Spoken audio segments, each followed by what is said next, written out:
The closing of the school was rough. It was something that happened over a period of months. In my heart right now, when I tell this story, it's hard. It was devastating. For me, I can imagine how 14 and 15 and 16-year-olds felt like. The senior council met and they were looking at the finances. For the first time, the school began to lose money because we didn't have as many monks as we used to, the percentage of monks versus lay teachers. That's not the reason why it closed, but that's what we said. That was a great excuse, if nothing else. Racism. That's why it closed. After the riots, there was quite a bit of white flight from Newark.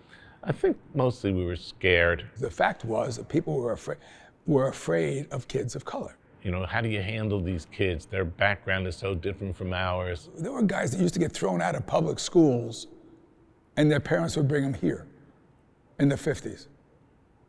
And they were better students? Come on, that's just stupid to say that. That's not true. We had a lot of conversations about it. But there was clearly a division in these meetings. Then finally the discussion came to the whole community. It came down to we needed a certain number of votes. The abbot wanted a 2/3 vote either to keep it open or to close it.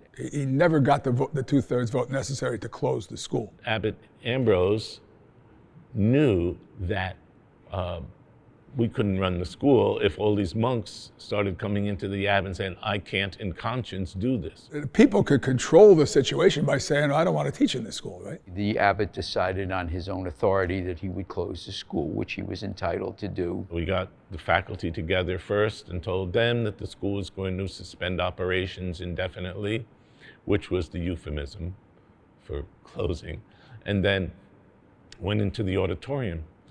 To lose that was devastating. I had to actually cover classes for one of the monks who couldn't do it anymore. He was having, I don't want to say a nervous breakdown, but it was close to it. It was, needless to say, a tough few months, kind of getting these kids to finish out and have them not do something really stupid that they would regret later on. Who knew what was going to happen? It was like driving 60 miles an hour into a fog bank. Where were we going to go? What was going to happen?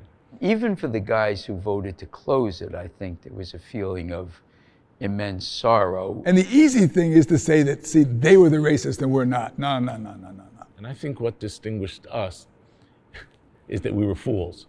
I feel badly in one sense for the guys that left because they never got the chance that we got.